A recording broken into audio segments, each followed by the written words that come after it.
Imagine climbing into the cockpit of a German fighter in the summer of 1940. The sun is rising over northern France, and below you hundreds of aircraft are warming their engines. Your commanders have promised victory. Britain is alone. France has fallen. Poland, Belgium, and the Netherlands were defeated in weeks. Everyone says the Royal Air Force is on its last legs. You've been told one thing over and over again: watch out for the Spitfire. It's fast, sleek, and dangerous. The Hawker Hurricane? That's yesterday's airplane, a slower, older machine that should be easy prey. Then the mission begins. The bombers cross the English Channel in perfect formation. Fighter escorts weave above them. Everything seems routine. Suddenly, black bursts of anti-aircraft fire bloom across the sky.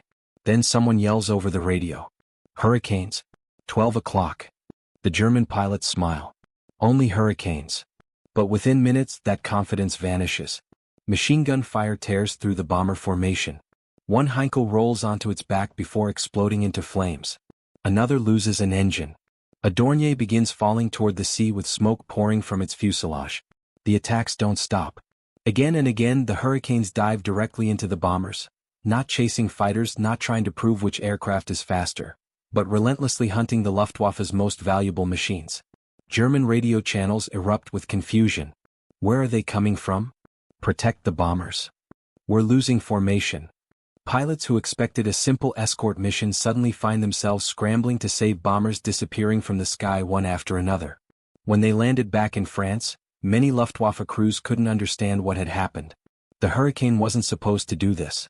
It wasn't supposed to dominate the skies. It certainly wasn't supposed to become one of the deadliest aircraft of the Battle of Britain. Yet mission after mission, bomber losses continued to rise. The question wasn't whether the RAF was fighting back. The question was, why were Hurricanes causing so much damage?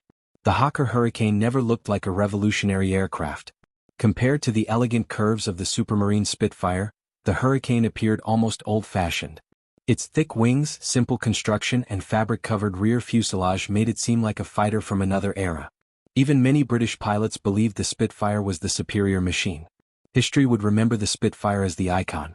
Movie posters celebrated it. Museums displayed it proudly. Children built model Spitfires. Meanwhile, the Hurricane quietly slipped into the background. But wars aren't won by appearances. They're won by results. And the results told a very different story. When Britain faced invasion in 1940, nearly two-thirds of RAF Fighter Command's aircraft were Hurricanes.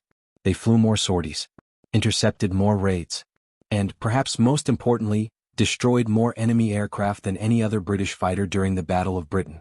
Yet German intelligence never fully appreciated what made the Hurricane so dangerous. On paper, everything suggested it should lose. The Messerschmitt Bf 109 was faster. It climbed quicker. It had superior acceleration. German pilots believed that speed alone decided victory. It was a logical assumption. Until reality intervened. Because air combat wasn't fought on paper. It was fought amid smoke, fear, split-second decisions, and impossible odds. And that's where the Hurricane excelled.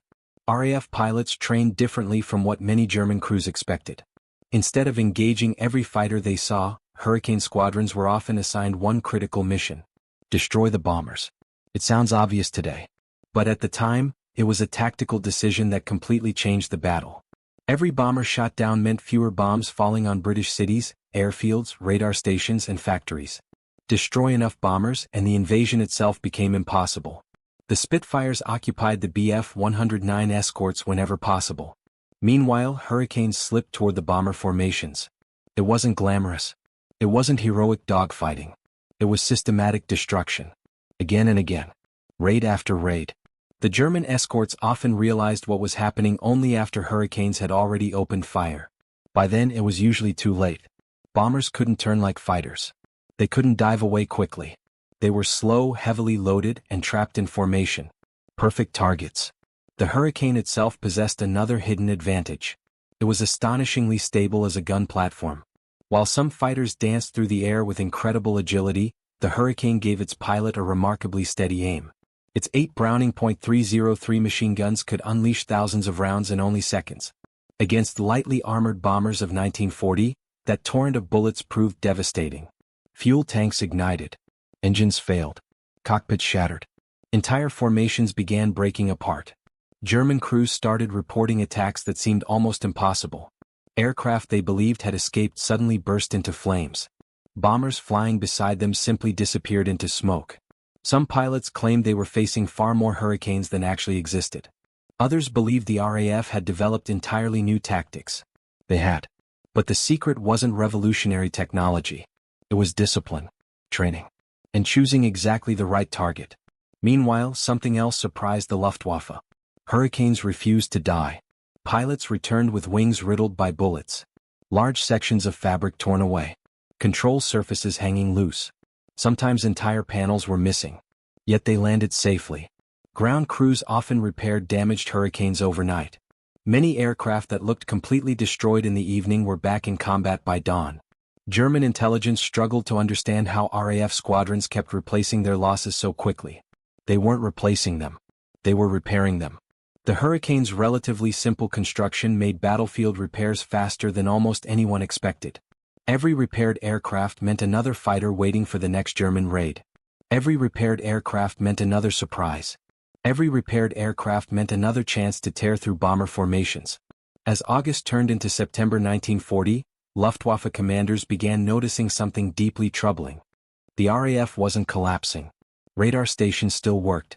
British fighters kept appearing. Bombers continued disappearing.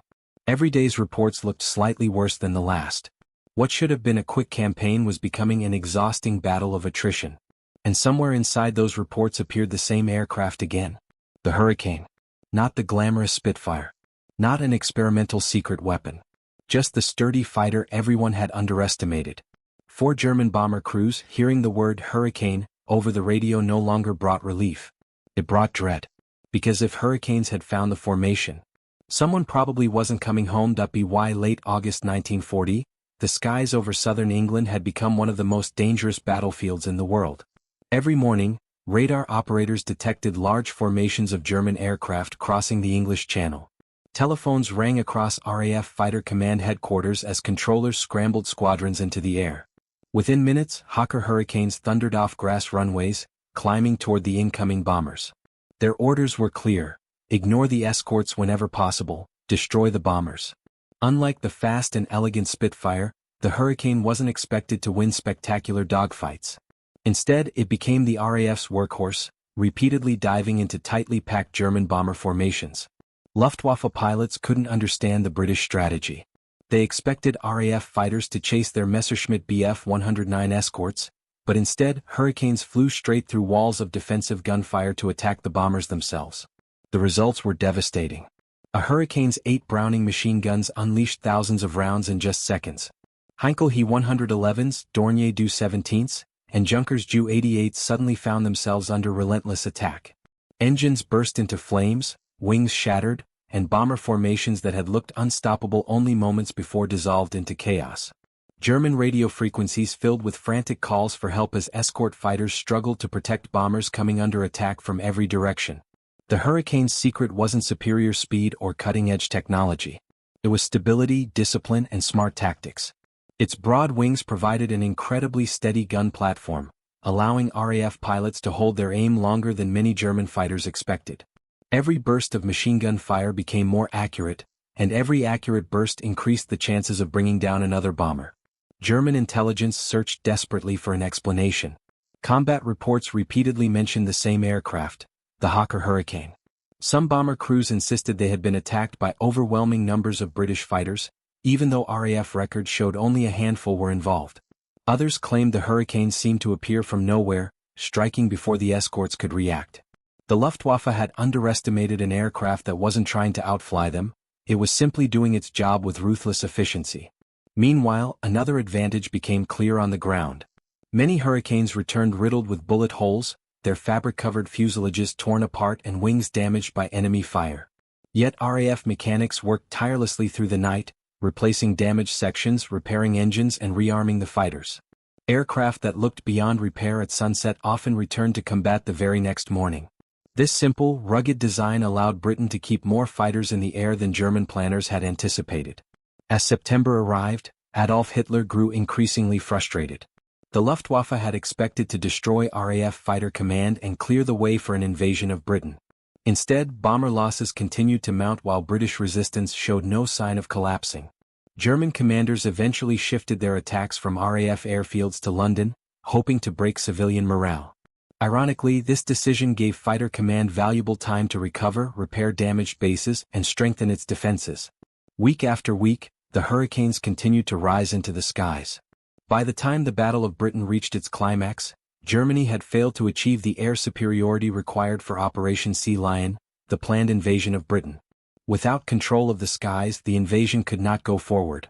For the first time in the Second World War, Hitler's seemingly unstoppable advance had been halted. Today, when people remember the Battle of Britain, the Supermarine Spitfire usually receives most of the attention. Its sleek shape and incredible performance made it a symbol of British resistance. Yet the historical record tells a more complete story. During the battle, there were more Hurricanes in service than Spitfires, and Hurricane squadrons destroyed more enemy aircraft than any other RAF fighter. While the Spitfires battled the Bf-109s overhead, Hurricanes quietly carried out the mission that mattered most, destroying the bombers before they could reach their targets. Their success came at a terrible cost. Many young RAF pilots never returned from their missions, and every squadron lost experienced friends during the long summer of 1940. Yet those who survived climbed back into their Hurricanes each time the scramble bell sounded, knowing that Britain's future depended on stopping the next raid. Perhaps that's why the Hurricane confused the Luftwaffe so completely. German commanders focused on speed, climb rate, and performance charts, believing those numbers alone determined victory. But wars are rarely won by statistics. They are won through sound tactics, teamwork, determination, and the courage of ordinary people facing extraordinary odds. The Hawker Hurricane wasn't the fastest fighter in the sky, nor was it the most glamorous. But it proved to be exactly the aircraft Britain needed at its darkest hour. Quietly, relentlessly, and without seeking recognition, it tore through German bomber formations, protected British cities, and helped prevent an invasion that could have changed the course of history. The fighter the Luftwaffe dismissed as outdated became one of the greatest reasons their campaign failed. It wasn't the aircraft they feared at the beginning of the Battle of Britain, but by the end, it was certainly one they would never underestimate again.